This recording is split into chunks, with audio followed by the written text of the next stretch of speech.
Živjo. Ko sem bil v srednji šoli in na fakulteti, sem veliko razmišljal, ali lahko povežem znanost in vero. Najbolj klasično vprašanje, ki se mi je porodilo, je bilo stvarjenje sveta in človeka. Je torej svet ustvaril Bog ali je nastal z velikim pokom? Se je človek razvil iz opice? Poglejmo, kakšna je povezava med znanstvenimi odkritji in tem, kar beremo v Svetem pismu. Kot primer lahko vzamemo prav nastanek sveta in človeka. Svetopisemska pripoved na eni strani ter veliki pok in evolucija na drugi. Katera razlaga je torej pravilna? Mogoče bi pričakovali, da bom sedaj rekel: o ne, Bog je ustvaril svet, ne berite o evoluciji in velikem poku. Ampak taka izjava bi bila neumna. Vera in znanost si namreč ne nasprotujeta, če je znanstvenik res popisal stvari take, kot so, in ne tako, kot bi sam želel. Obstaja namreč samo ena resnica. Vzemimo za primer neko sliko.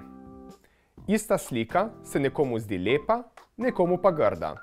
Vendar je, objektivno gledano, pač taka, kot je. Ima te in te barve, ter toliko in toliko črt.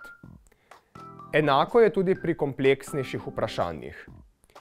Če obstaja samo ena resnica, se torej znanost in vera ne moreta dokopati do različnih ugotovitev. Pravilni sta torej obe razlagi. Med seboj se ne izključujeta, ampak dopolnjujeta. Poglejmo na primer ogenj. Na gorenje lahko gledamo na dva načina. Prvič, kako gori. Potrebujemo gorljivo snov in kisik, stranska produkta pa sta ogljikov dioksid in voda. Potem pa se vprašamo še, čemu smo zakurili ogenj. To je drugo vprašanje. Odgovor je, da bi se pogreli ali spekli kruh. Vprašanji sta zelo različni, vendar sta obe relevantni. Znanstvena razlaga odgovarja, kako je nekaj nastalo, vera pa, čemu je nastalo. Obstajajo namreč vprašanja, na katera sama znanost s kako ne more dati dokončnega odgovora. Čemu ljubimo, kaj je smisel življenja, čemu je nastal svet. Vendar, ali to pomeni, da zapisi v Svetem pismu ne držijo? Vseh zgodb Svetega pisma gotovo ne moremo brati dobesedno, saj je tudi na njihove avtorje vplivalo okolje, v katerem so takrat živeli. Kljub temu pa je resnično sporočilo, ki so ga želeli zgodbo podati. Kot bi vprašali, kaj je hotel pisatelj s tem povedati. Kaj torej vemo o stvarjenju sveta in človeka?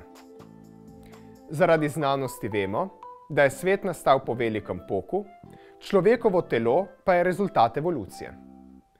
Hkrati pa iz Svetega pisma izvemo, da za vsem tem stoji Bog kot idejni oče, ne glede na to, kako je nastal svet ali kako je potekala evolucija. Znanost in vera torej skupaj sestavita celovito zgodbo.